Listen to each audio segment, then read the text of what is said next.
Gariabo Satalamaya. Shalom, shalom, shalom, shalom à tous.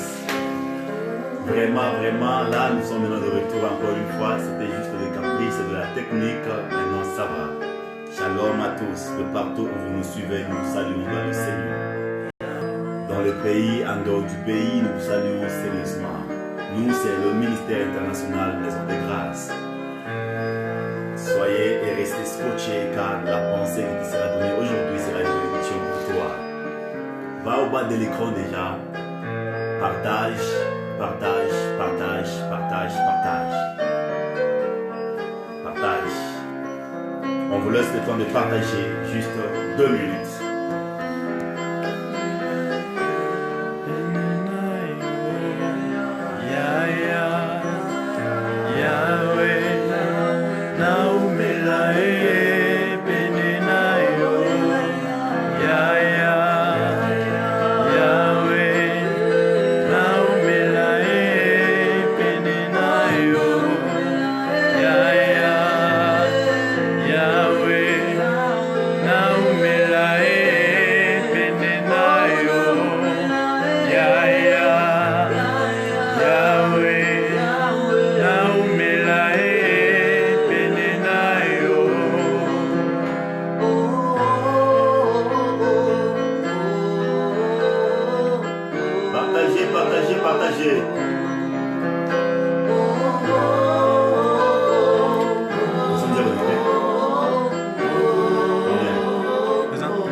Partagez, partagez, partagez.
Partagez, partagez.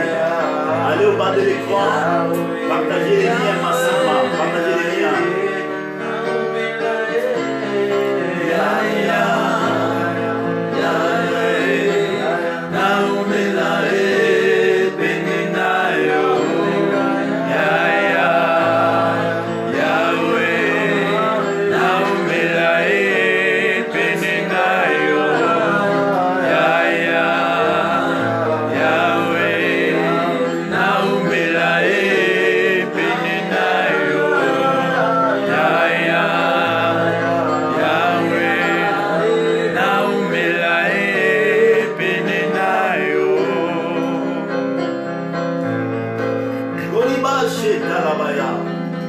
Partage, partage, partage.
partage les liens.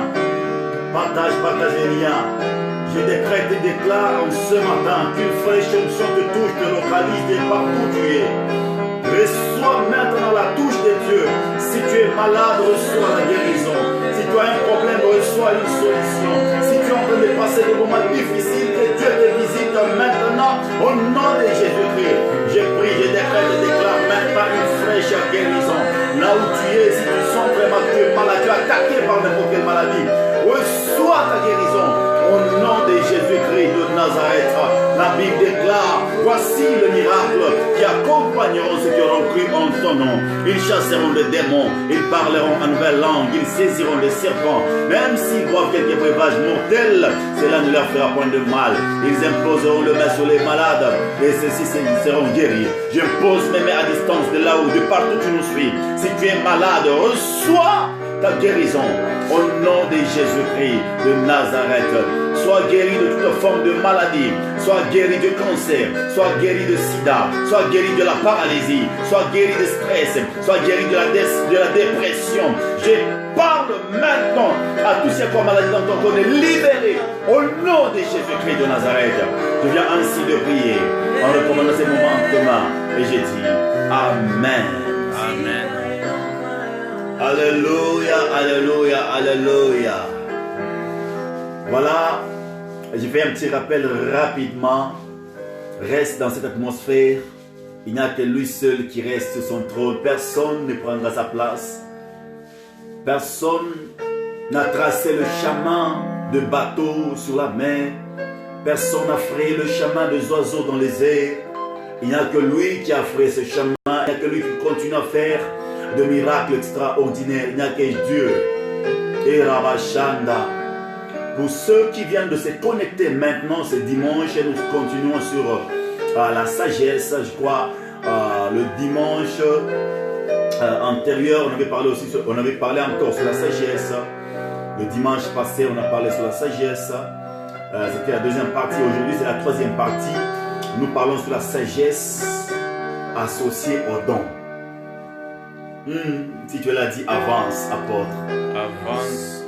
Nous parlons sur la sagesse associée au don spirituel. Nous savons tous que la sagesse c'est un don. Maintenant, nous devons associer la sagesse à quelques dons pour nous permettre à bien fonctionner. Il y a beaucoup de gens qui veulent opérer dans des dimensions surnaturelles, de fortes dimensions, mais sans associer la sagesse. Ça posera un sérieux problème. Je crois, l'autre fois j'ai encore donné la définition de la sagesse, puisque nous savons tous que la sagesse a toujours été différente de l'intelligence. L'intelligence, c'est la capacité de comprendre et de réfléchir. Mais la sagesse, c'est la capacité de faire ce qui est bien et juste. Et la deuxième définition de la sagesse, c'est que la sagesse, c'est la connaissance inspirée de choses divines et de choses humaines. Et nous savons tous que l'intelligence est dans la sagesse. La prudence est dans la sagesse. La modération est dans la sagesse. La souplesse est dans la sagesse. L'honnêteté est dans la sagesse. Donc un homme sage va le mal de l'homme, va le mal de loin. Voilà pourquoi on dit un homme prudent va le mal de l'homme. Nous savons que la prudence est dans la sagesse. Et quand tu es sage, tu verras toujours comment marcher et éviter certains problèmes. J'aimerais prier sur quelqu'un, pour quelqu'un, afin que Dieu t'accorde la sagesse. De partout où tu es, que la sagesse de Dieu tombe sur toi. Shadiabros, voilà, j'aime ça. Shadigabros et Karoki Nalo Ablos Kavlor Pai de Galea. Lizikitimi Abros et Alo Kanto Libera. Et Mandra Macabro Chatola Rokensa. Lumeno me Kopatu Liavera. Les Sikibros et Clafo de l'élégante. Et j'étais en train de demander, j'ai beaucoup plus parlé sur la sagesse. La semaine passée, j'ai dit comment est-ce que Bezalel était de la tribu de Juda. Et il était rempli de la sagesse. La Bible déclare que Moïse avait vu une vision du tabernacle. Comment est-ce que Bezalel pouvait être capable de reproduire le tabernacle que Moïse a vu en vision? Il a reproduit, il a tout fabriqué, il a sculpté même des anges et il les a placés. Il a sculpté des chérubins qu'il a placés au-dessus de l'arche. C'était pour nous dire qu'avec la sagesse, c'est facile de reproduire ce que quelqu'un a vu dans les songes. J'ai béni le Seigneur de ce que Bezalel avait la capacité de prendre ce qui était dans les songes et de les reproduire. Alléluia. Amen. Ce que j'aime, c'est que Noé aussi avait une sagesse extraordinaire. Noé avait vu l'arche dans les songes. Noé avait vu l'arche en vision. Et il a tout reproduit. Comment reproduire? Donc il avait deux capacités. Il avait la sagesse qui était dans Moïse. Et il avait la sagesse qui était aussi dans Bezalel. Puisque Noé avait reproduit tout ce qu'il avait vu. Marqué dans sous des bladera. J'ai réitéré ce que je viens de le dire ici. Donc, et c'est ce que je viens de dire ici plutôt. Il dit, Noé avait la sagesse doublement, puisque dans Noé, il y avait la sagesse qui était dans Moïse, et dans Noé, il y avait aussi la sagesse qui était dans Bezalel. Donc vous allez voir vraiment que Noé les avait précédés. Et c'est à partir de Noé que tous ceux qui venaient ont pris cela, puisque Noé les avait prédestinés. Et nous savons tous que c'est quand Noé était sorti de l'arche que le peuple s'était multiplié sur cette terre. Et c'est à partir de Noé que cette sagesse était reproduite comme ça. Donc on a vu Moïse qui pouvait aussi voir l'arche. Comme Noé avait vu l'arche, Moïse avait vu aussi l'arche dans la vision. Et quand Moïse a vu l'arche dans la vision, on comprend que celui qui devait normalement reproduire ce que Moïse avait vu, c'était Bezalel. J'ai pris que Dieu te donne l'intelligence qu'il avait donnée à Bezalel. Alléluia, alléluia. Amen. Un peu le volume.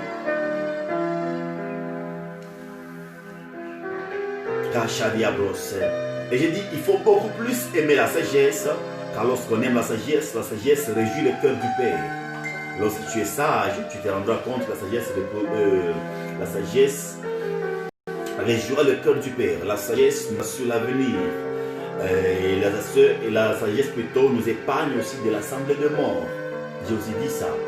La sagesse est une source de vie pour celui qui la possède. J'ai encore dit que la sagesse a de l'avantage sur la folie, car il y a des gens qui sont fous, il y a des personnes qui sont folles, ils pensent que leur folie est sagesse. Non, la sagesse a de l'avantage sur la folie. Et j'étais en train de dire aussi que la folie de Dieu est plus sage que la sagesse de l'homme. Je répète, que la folie de Dieu est sage que la sagesse de l'homme, car la sagesse de l'homme est plus faible que la folie de Dieu.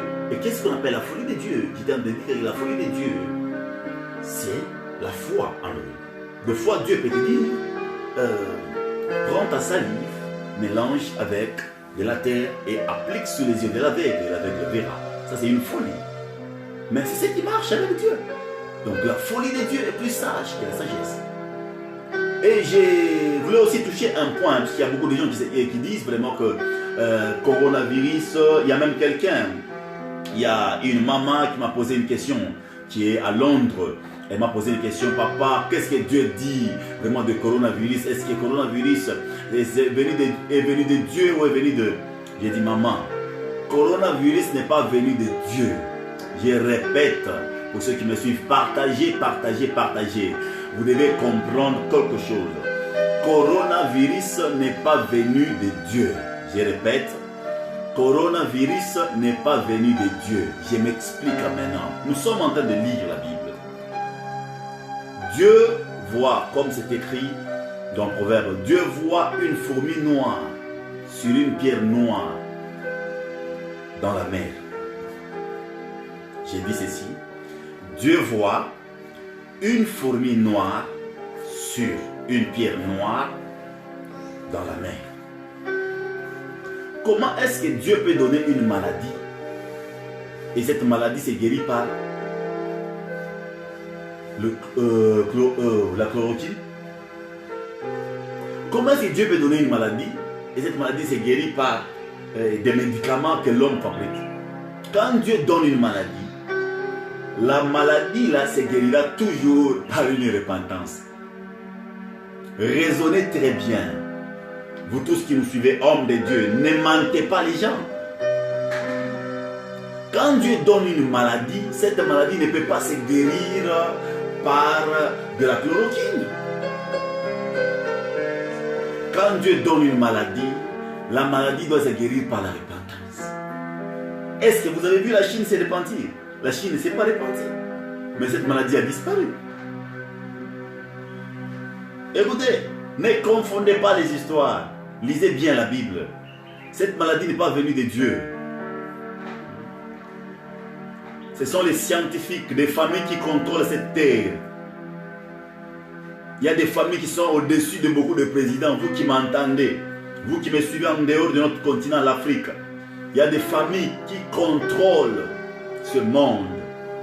Ils ont créé ces virus pour se faire de l'argent. Comment est-ce que Dieu peut créer un virus et toi tu viens créer l'antivirus? Tu es malade. Toi tu es intelligent plus que Dieu. Ça vient des hommes. Voilà pourquoi ils ont la capacité de fabriquer cela. Et c'est dans combien de temps? Si Dieu avait frappé réellement, vous pensez que Dieu allait laisser certaines personnes? Dieu allait tuer tout le monde. Dieu allait tuer tout le monde. Alléluia. Voilà, aujourd'hui, je touche un point très capital. Je parle sur la sagesse associée au don. La sagesse associée au don. Car la sagesse, c'est un don. Mais lorsqu'on associe la sagesse à quelques dons aussi, là, on soit bien travaillé. Voilà pourquoi je suis en train de dire à quelqu'un qu'aujourd'hui, je vais associer la sagesse d'abord au don de prophétie et après la sagesse au don de guérison. Alléluia. Amen. Donc, vous allez vous rendre compte que lorsqu'on associe la sagesse, puisqu'il y a même des gens qui condamnent beaucoup plus le prophète et condamnent beaucoup plus les gens qui prophétisent, ils disent que la prophétie divise beaucoup de familles, la prophétie divise les gens, la prophétie sépare les gens. Oui, c'est vrai, la prophétie parvient à séparer lorsqu'elle n'est pas associée à la sagesse. Tout don parviendra à séparer, à diviser, lorsque le don n'est pas associé à la sagesse. C'est chaque don, lorsqu'il est associé à la sagesse, ce don deviendra vraiment un don qui sera bénéficié par beaucoup de gens. D'ailleurs, nous devons savoir que lorsque Dieu nous donne l'onction, qui nous enseigne, qu'on appelle l'onction en nous, qui est dans 1 Jean chapitre 2, le verset 27, l'onction est en train de nous enseigner. On peut nous lire ça? 1 Jean chapitre 2, verset 27. 1 Jean 2, 27, la Bible dit quant à vous, l'esprit dont vous avez été oint par le Christ demeure en vous. Voilà, l'esprit dont vous avez été oint par le Christ demeure en vous. Vous n'avez donc pas besoin que qu'on vous instruise. Voilà. Car cet esprit dont vous avez été oint vous enseigne tout. Voilà. Donc il y a un esprit en nous qui nous enseigne de tout. Écoutez cette version ici. Shadiabos, Kamos, Ilori Clavori, Pai de Glivicante, et Macle pour les Pai de Glavera. 1 Jean chapitre 2, 1 Jean chapitre 2, le verset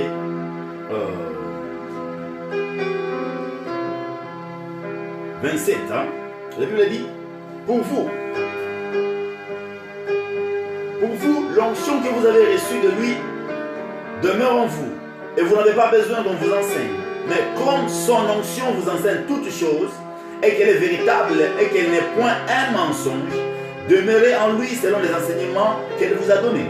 Donc il y a une onction que Dieu a placée en nous, qui nous enseigne. Si tu n'es pas enseigné par cette onction, c'est que tu as un problème sérieux. Donc quand on t'enseigne, il faut que tu puisses aussi rester demande à l'Esprit de Dieu, à l'onction que tu as en toi de t'enseigner encore davantage. Et l'onction que Dieu répandra sur toi, c'est l'onction maintenant qui te donnera des dons. Et le don que tu auras, puisque nous savons tous que le don que tu as ne sera pas pour toi. Le don sont pour les autres. Alléluia. Amen. Et voilà pourquoi tout le don que tu auras, pour que ça travaille bien, tu dois avoir, ou tu dois associer ce don à la sagesse. Voilà pourquoi je commence par associer le don de la prophétie à la sagesse. Lorsque vous associez le don spirituel à la sagesse, vous allez bien travailler. Associer le don de la prophétie à la sagesse. Je donne l'exemple, je suis dans 2 Samuel. Chakarosa, Yatalamayase. 2 Samuel chapitre 12. Chapitre 12. Verset 1 à 13. Nous allons commencer à lire le verset 1 à 13. Ici, vous allez comprendre que c'est l'histoire de Nathan qui parle au roi David. Écoutez la sagesse que Nathan a utilisée. Là, 2 Samuel chapitre 12, le verset 1 à 13. L'Éternel est sur son sein et il la gardait comme sa fille. Un voyageur arriva chez l'homme riche et le riche n'a pas voulu toucher à ses brebis ou à sa été pour l'homme qui était venu chez lui. La colère de David s'enflamma violemment contre cet homme et il dit à Nathan: l'Éternel est vivant. L'homme qui a fait cela mérite la mort. Et il rendra 4 brebis pour avoir commis cette action et pour avoir été sans pitié. Et Nathan dit à David: tu es cet homme-là. Tu es cet homme-là. Ainsi parle le Seigneur, le Dieu d'Israël. Je t'ai oint pour roi sur Israël et je t'ai délivré de la main de Saül. Je t'ai mis en possession de la maison de ton maître. J'ai placé dans ton sein les femmes de ton maître et je t'ai donné la maison d'Israël et de Juda. Et si cela eût été peu, j'aurais encore ajouté. Pourquoi donc as-tu méprisé la parole de l'Éternel en faisant ce qui est mal à ses yeux? Tu as frappé de l'épée Uri, le Héthien. Tu as pris sa femme pour en faire ta femme, et lui, tu l'as tué par l'épée des fils d'Ammon.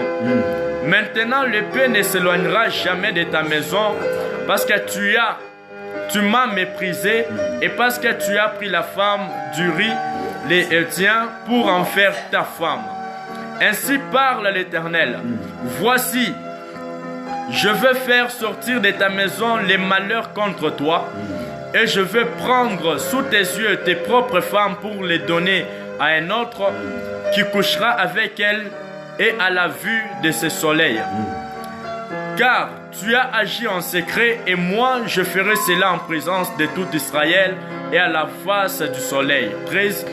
David a dit à Nathan: j'ai péché contre l'Éternel. Et Nathan dit à David: l'Éternel pardonne ton péché et tu ne mourras point. Alléluia. Amen.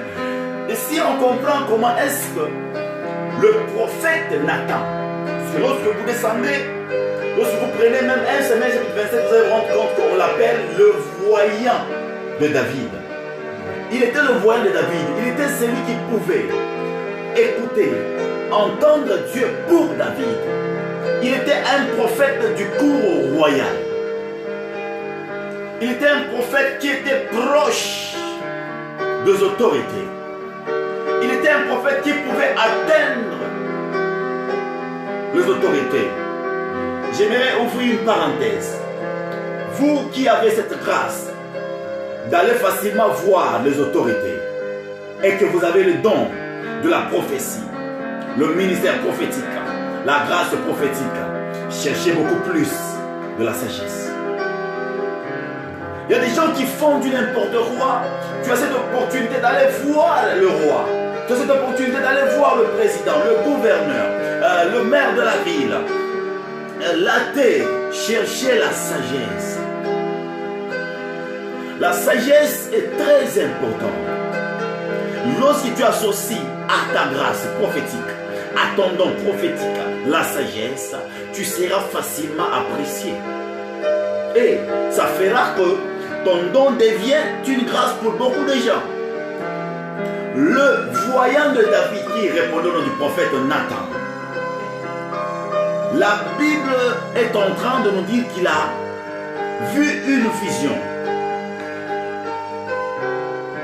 Alléluia. Amen. La Bible dit: l'Éternel envoya Nathan vers David. Et Nathan vint à lui et lui dit: il y avait dans une ville 2 hommes, l'un riche et l'autre pauvre. Vous allez comprendre que Dieu l'avait d'abord apparu. Dieu l'a parlé de ce que David avait fait. Et qu'est-ce que David avait fait? Personne ne connaissait. David avait tué Uri qui était son soldat. Pourquoi David avait tué Uri? David était monté. C'était Dans des périodes comme ça, des périodes de confinement, David était monté. Donc des périodes où il était en repos aussi. Il ne pouvait pas sortir. David était à la maison. Et il s'est levé, il est monté sur son toit et il a commencé à faire le tour. Quand il faisait le tour, il a vu une femme qui s'est baignée dans l'autre parcelle. Il a vu que c'était la femme de Uri. Il ne connaissait pas la femme de Uri. Il a vu la femme que c'était Bathsheba. Et Bathsheba s'est baignée. Automatiquement, il est descendu, il a demandé quelle est cette belle femme aux belles figures qui se baigne de l'autre côté. On dit c'est la femme de Uri. David a fait le tout pour envoyer Uri à la guerre et prendre la femme de Uri. Quand il a fait ça, il a couché avec la femme de Uri. Et maintenant, après avoir fait cela, il a fait le tout pour tuer Uri. Il a envoyé à la guerre plutôt, avec une lettre. Et il a demandé à son serviteur, il dit, toi qui es proche de moi, place Uri à la ligne qui sera devant pour qu'il soit tué le premier. On a placé Uri et on l'a tué. David a pris sa femme.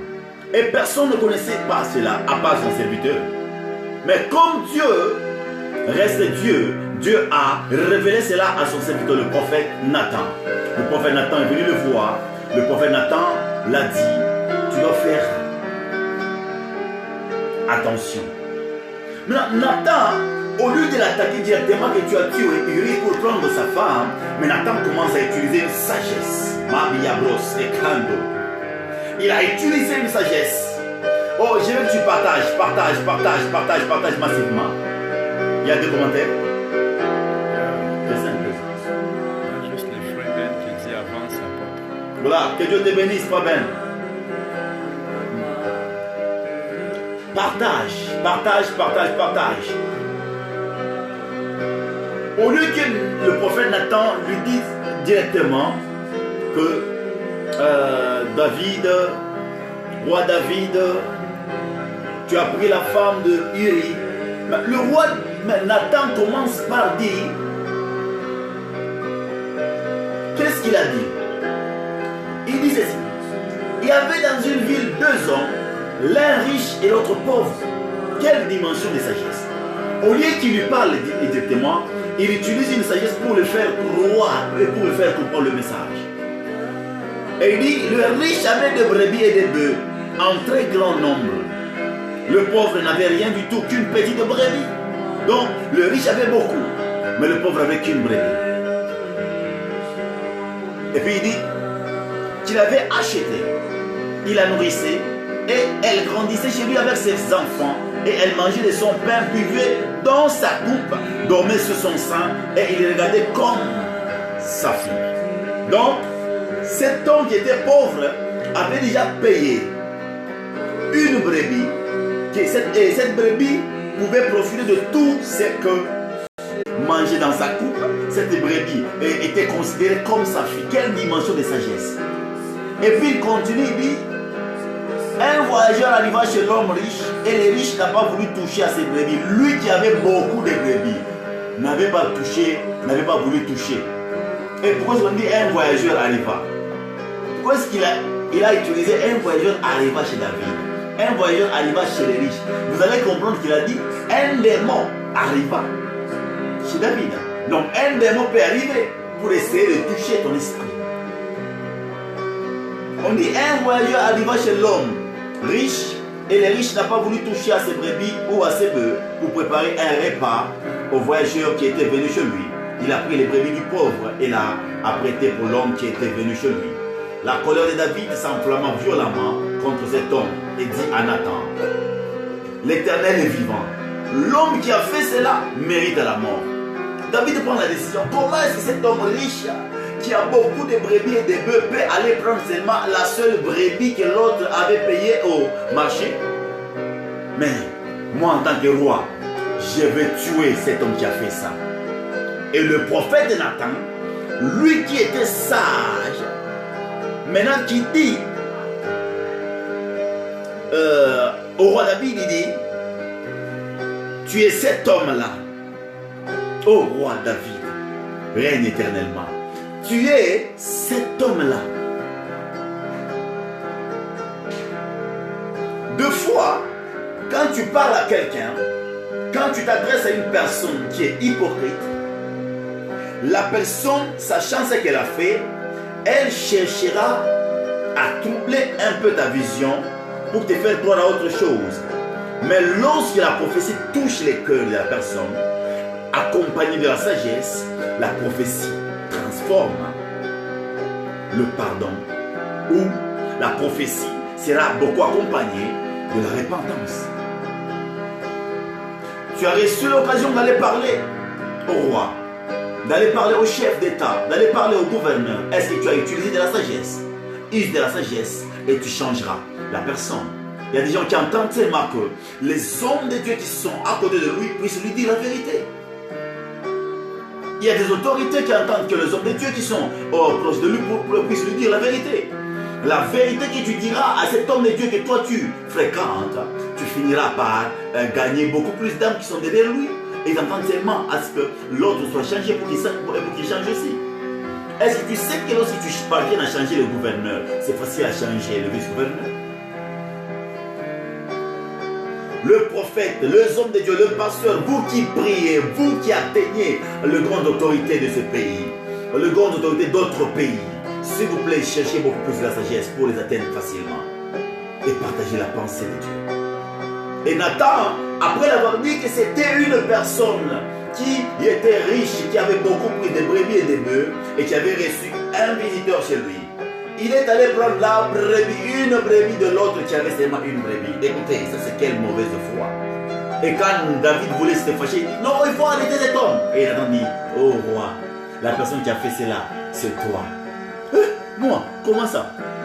Toi, tu as beaucoup de femmes, tu as beaucoup de biens. Dieu t'a donné même les femmes qui sont restées dans la maison de Saül. Tu les as pris. Tu as beaucoup de serviteurs. Rien ne te manque.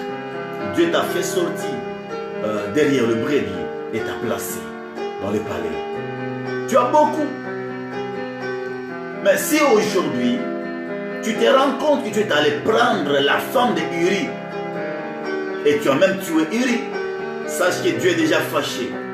Dieu va laisser l'épée qui passera dans ta maison et tu seras frappé. Et il dit dans 12, il dit, car tu as agi en secret et moi je ferai cela en présence de tout Israël et à la face du soleil.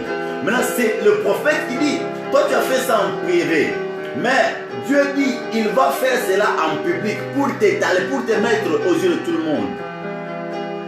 Et quand Dieu a dit ça, la Bible dit dans le verset 13 que David dit à Nathan, j'ai péché contre l'Éternel.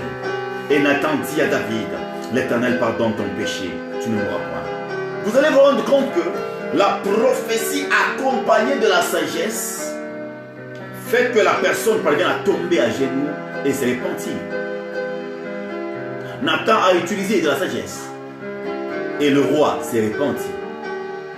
Je demande à tous ceux qui ont cette grâce d'atteindre des autorités, cherchez de la sagesse, associez à votre don la sagesse. Est-ce que vous savez que ça peut t'arriver, tu prophétises, tu arrives dans une famille et tu te rends compte que, par exemple, tous les enfants qui sont là, ou bien le papa, ou bien la maman, la femme est sorcière. Tu arrives là-bas, au lieu que tu uses de la sagesse, et voir comment libérer ce message, mais tu libères le message aux yeux de tout le monde. Tu dis, et c'est votre maman qui est sorcière. Tu divises la famille. Répète après moi, associe à la prophétie de la sagesse. Associe à la prophétie de la sagesse. Lorsque tu associes à la prophétie de la sagesse, tu permettras à beaucoup de gens de te fréquenter. Il y a des gens qui ne veulent plus que tu leur prophétises, puisque peut-être tu avais eu mal utilisé de la prophétie. Le don de prophétie que tu as, utilise-le bien et tu verras comment tu gagneras beaucoup plus d'âmes, tu changeras beaucoup de gens et tu transformeras beaucoup de gens. Utilise de la sagesse. Associé à la prophétie à la sagesse. Il y a même des gens qui te voient en cours de route comme ça et à Lumbashi, à Hiroshima, Misha, en train de libérer prophétie par la vie. Et puis, Biabongo Tema. Associé à la prophétie de la sagesse. Tu ne peux pas libérer une prophétie. Par exemple, tu trouves beaucoup de gens. Je vous donne le cas de... lorsque vous lisez Marc chapitre 6, le verset 17 à 26, vous allez vous rendre compte que là-bas, je répète, Marc 6 et Marc 6, plutôt le verset 17 à 28, vous allez lire ça à la maison. C'est le cas du prophète Jean-Baptiste. Jean-Baptiste n'avait pas utilisé de la sagesse. Jean-Baptiste avait trouvé une autorité qui était la Hérode, qui avait pris la femme de son frère Philippe, qui répondait au nom d'Hérodias. Et quand il les a vus ensemble, il y avait beaucoup de gens là-bas. Jean-Baptiste a commencé à crier sur Hérode. Il dit: Hérode, remets la femme de ton frère que tu as pris, car il n'était pas permis de remettre. Hérode a beaucoup regretté. Pourquoi? Parce qu'il avait pris Jean-Baptiste pour un grand prophète. Mais ce que Jean-Baptiste a fait n'a pas permis à Hérode de rester calme. Et Hérode a fait semblant, mais Hérodiade, la femme, a gardé cela au cœur. Mais lorsque vous lisez maintenant dans Marc 6, le verset 17 à 28, vous allez vous rendre compte que là-bas, c'est Hérode qui organisa une fête le jour de son anniversaire. Et quand il a organisé une fête, il y avait beaucoup de convives là-bas. La Bible dit que la femme d'Hérode était en train de danser. Et quand elle dansait, elle était beaucoup plus appréciée par le convive. Et quand le convive avait apprécié sa fille, Hérode appela sa fille et la demanda. Il dit: comme tu as plu à mes convives, demande tout ce que tu voudras. Même la moitié du royaume, je te le donnerai. Et la femme a dit: je ne peux pas demander ceci, je dois aller d'abord demander cela à ma mère. Elle est allée voir sa maman. Quand elle est allée voir sa maman, elle a demandé à sa maman: écoutez, j'ai dansé, j'ai fait ceci, j'ai fait ceci. Et mon papa m'a dit que je lui demande quelque chose. Même si j'ai demandé la moitié du pays, il me l'accordera. La moitié plutôt du royaume, il me l'accordera. Et sa maman qui était Hérodiade, qui avait gardé une dent contre Jean-Baptiste, puisque Jean-Baptiste n'avait pas utilisé de sagesse, n'avait pas utilisé de sagesse pour libérer la prophétie. La femme d'Hérode dira ceci à sa fille: va dire à ton père que je veux la tête de Jean-Baptiste. Donc, tu peux être prophète et une autorité te coupe de la tête, te coupe la tête, te coupe une main, te tue à cause de la prophétie que tu utilises sans sagesse.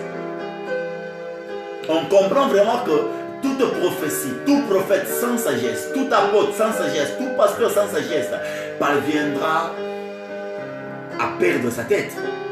On a coupé la tête de Jean-Baptiste puisque Jean-Baptiste n'était pas sage. On a laissé la tête de Nathan puisque Nathan avait associé la sagesse à la prophétie.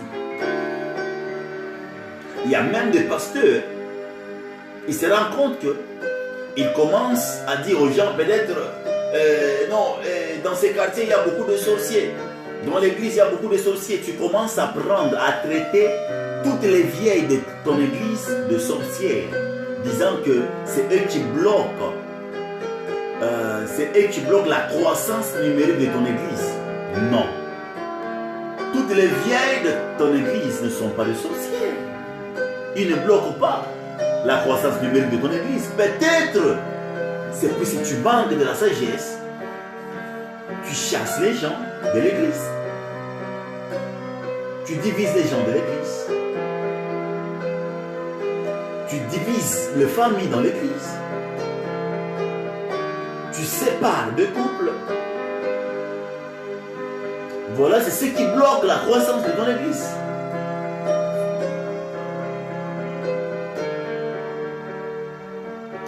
Car tout pouvoir lui a été donné.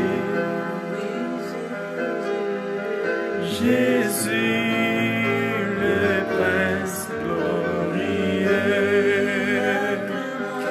oui, acclamons le roi de gloire, car tout pouvoir lui a été donné. Jésus, le prince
Alléluia. Amen.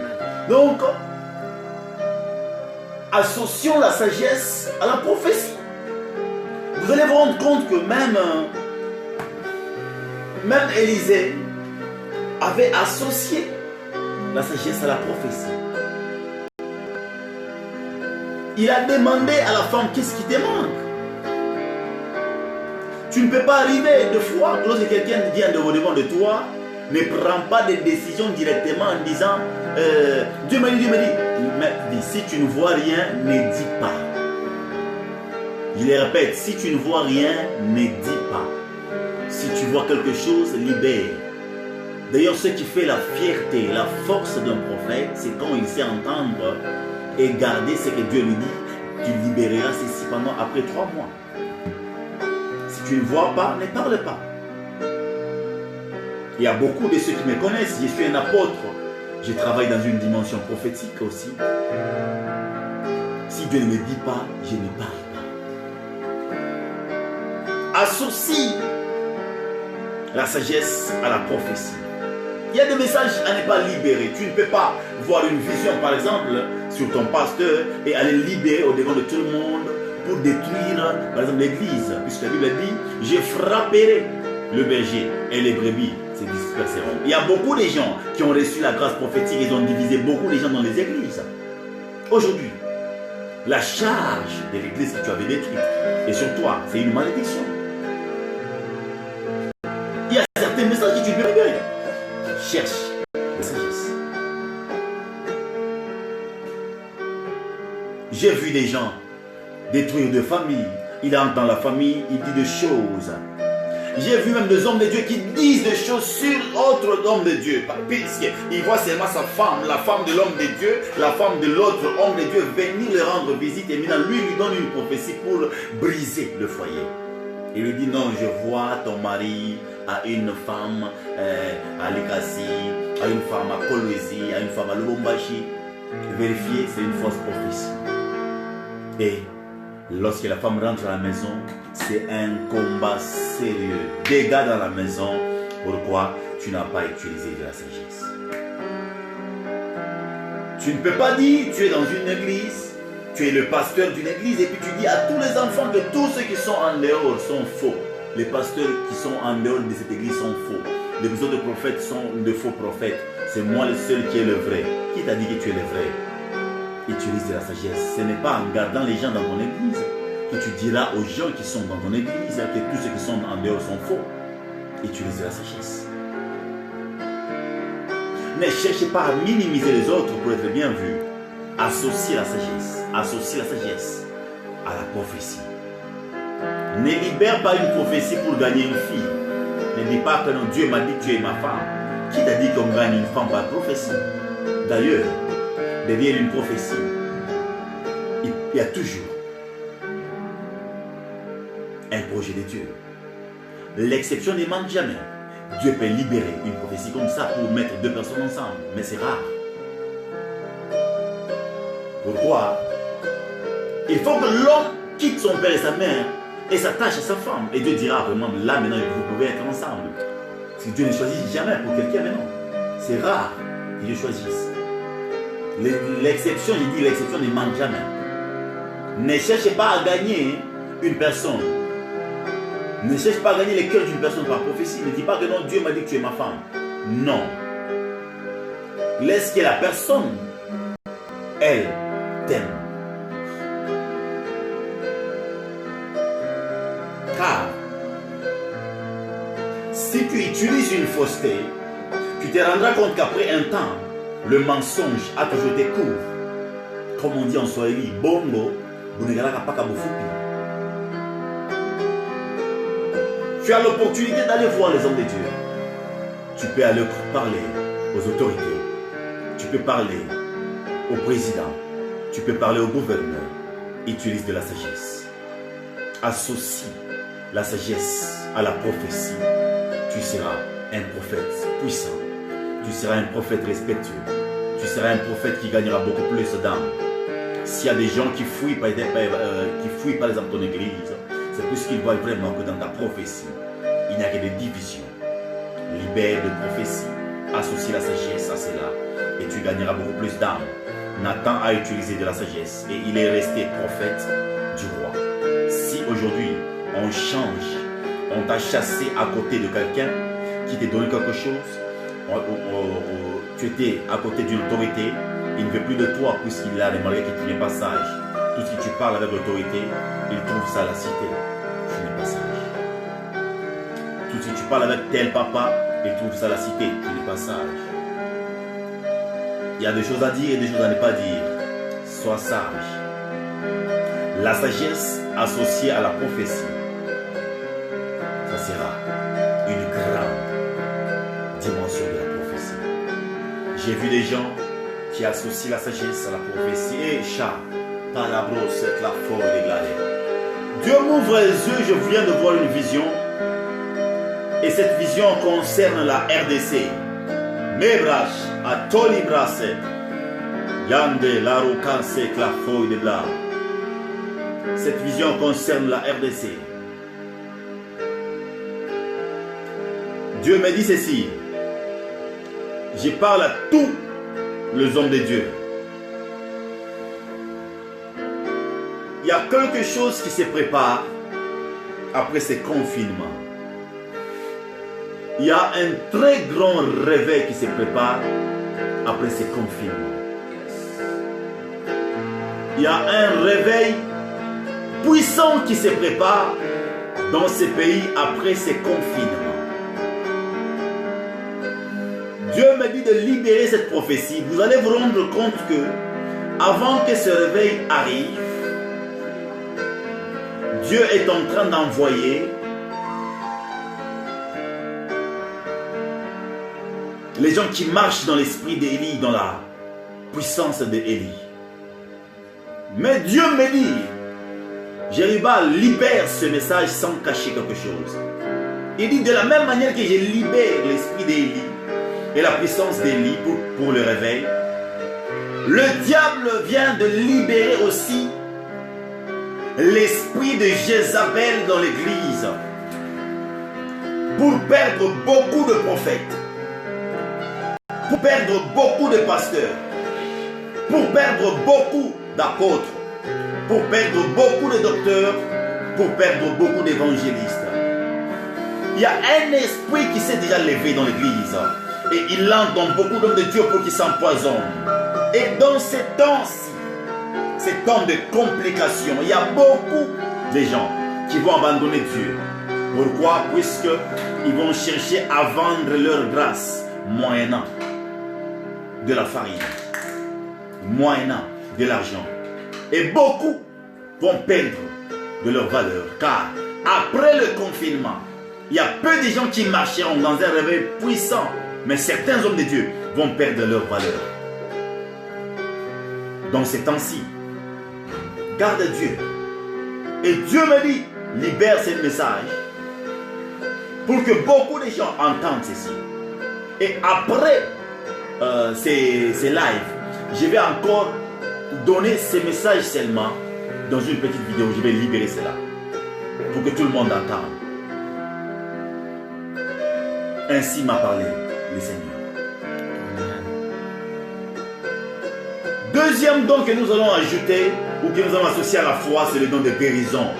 Bien-aimés, nous devons associer le don de guérison à la sagesse. Si on commence à voir beaucoup plus de photos, on commence à voir beaucoup plus de publications, il y a des hommes de Dieu qui touchent les parties intimes de femmes pour les guérir, par exemple des infections. Tu touches le dos, tu touches les derrières, tu touches le sein de quelqu'un. Écoutez, bien-aimés, nous devons associer la sagesse à la guérison. Tu ne peux pas opérer dans cette dimension de guérison avec une sagesse que toi tu ne comprends pas. Fais le tout. Associe au don de guérison que tu as de la sagesse. Il y a certaines parties que tu ne peux pas toucher. Si Élisée dans la Bible, comme tu te dis là, Élisée s'était endormi sur un enfant. C'était un enfant, un garçon. Il s'était endormi sur cet enfant-là. Front, front, bouche, bouche, main, main, pied, pied. C'est puisque Dieu lui avait demandé, c'était un garçon, pas une femme. Associe au don de guérison la sagesse. Tu ne peux pas commencer à guérir quelqu'un. Par exemple, tu vois, il a un problème des dents. Et tu prends tes doigts sales. Tu n'utilises même pas le savon, les désinfectants. Et tu introduis tes doigts dans sa bouche et tu dis, sois guéri. C'est quoi ça? Associe la sagesse à la guérison. Sharia brose. Les combriga satalamande. Lorsqu'on associe la sagesse à la guérison, le don de guérison opérera très fortement. Est-ce que vous savez que certaines guérisons ne te perdent pas?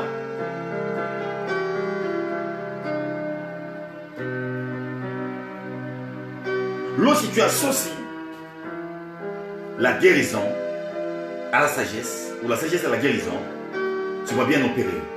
Je vais dire à certaines personnes, est-ce que vous savez qu'il y a certaines maladies qui demandent seulement que le médecin puisse toucher? Et il y a certaines maladies qui demandent aussi que Dieu puisse toucher. Je vous donne l'exemple. Est-ce que vous savez qu'Ézéchias était malade? Ézéchias était malade. Et Dieu a dit à Ésaïe, il dit, va dire à Ézéchias de préparer les gens de sa maison, de mettre en ordre sa maison, car il va mourir. Ésaïe est arrivé là-bas, Ésaïe lui a dit, il lui a donné le message. Ézéchias a beaucoup pleuré quand Ésaïe est sorti. Avant qu'il puisse sortir de la cour, Ésaïe s'est tourné, Ézéchias s'est tourné contre le mur et il a dit, Père, Seigneur, je te sers avec intégrité, je te sers avec fidélité. Pardonne-moi. Et Dieu a renvoyé encore Ésaïe. Avant qu'il puisse sortir, Dieu a dit à Ésaïe encore, rentre, va lui dire au roi Ézéchias, qui vient de l'ajouter 15 ans sur son âge. Le roi Ézéchias est rentré, et le roi Ézéchias l'a dit, Dieu t'a ajouté 15 ans. Et Ésaïe a dit au roi Ézéchias plutôt que Dieu t'a ajouté 15 ans.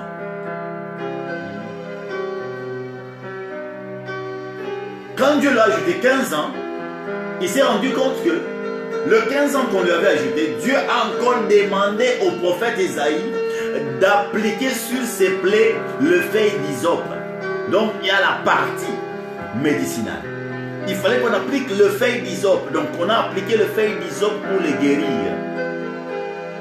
Et on l'a guéri comme ça, en appliquant le feuille d'hysope sur sa plaie et sur ses plaies plutôt. Et après ses plaies étaient guéries et lui aussi, le roi Ézéchias était guéri. Donc il y avait la partie spirituelle et la partie physique. Mais dans le cas du roi Asa, le roi Asa, la Bible dit, le roi Asa était mort puisque quand il était malade, il n'avait pas associé Dieu, il n'avait pas cherché Dieu. Il était mort puisqu'il appelait toujours les médecins auprès de lui. Alors sa maladie ne demandait pas le médecin, sa maladie demandait Dieu. Vous allez vous rendre compte que Dieu est le faiseur des miracles. Associe au don de guérison la sagesse et tu guériras facilement. Voilà pourquoi, si réellement tu es en train de me suivre, partage ceci. Il y a quelqu'un qui est malade chez toi. Tu as une maladie qui n'est pas guérie, une maladie qui pose des problèmes. Je ne viens pas pour te toucher. Je répète encore, associez la sagesse au don de guérison. Ne touchez pas n'importe quoi. Ne touchez pas les femmes là où ce n'est pas permis de les toucher lorsque tu guéris. La puissance n'a pas de barrière. L'onction n'a pas de barrière. La distance n'est pas une barrière pour l'onction. Tu peux libérer l'onction sans toucher la partie intime de quelqu'un. Si par exemple quelqu'un a les infections, pourquoi tu ne pries pas pour l'autre chose? Pourquoi tu ne poses pas la main sur la tête? La puissance de Dieu n'a pas de barrière. Ajoutons la sagesse au don de guérison. Pour guérir quelqu'un qui a les cancers de sein, tu n'es pas obligé de toucher au sein. La puissance n'a pas de barrière.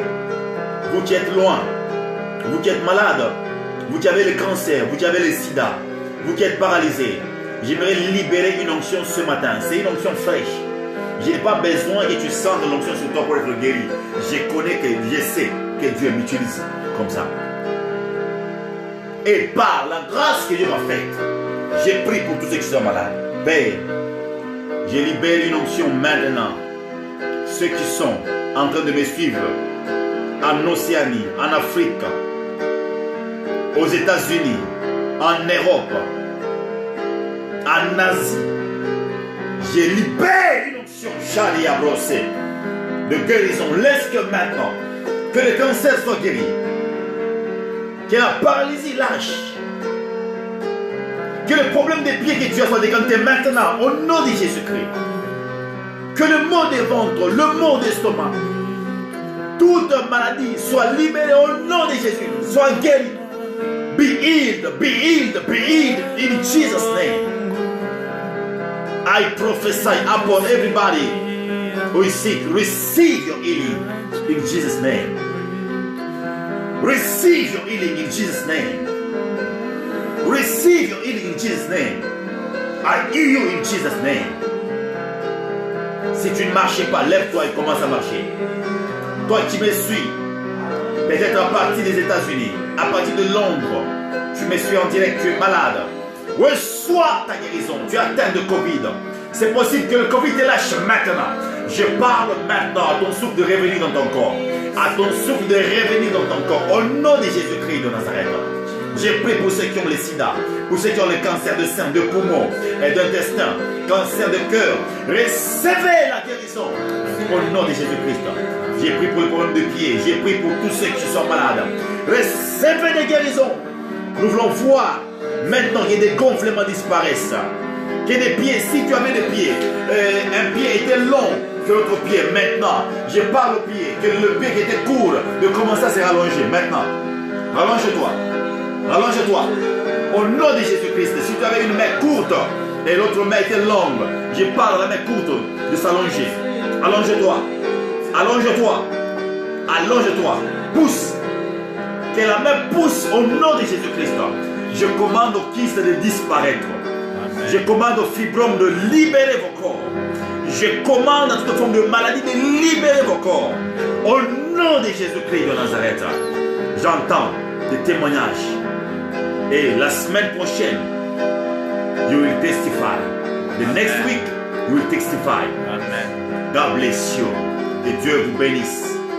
Et shalom.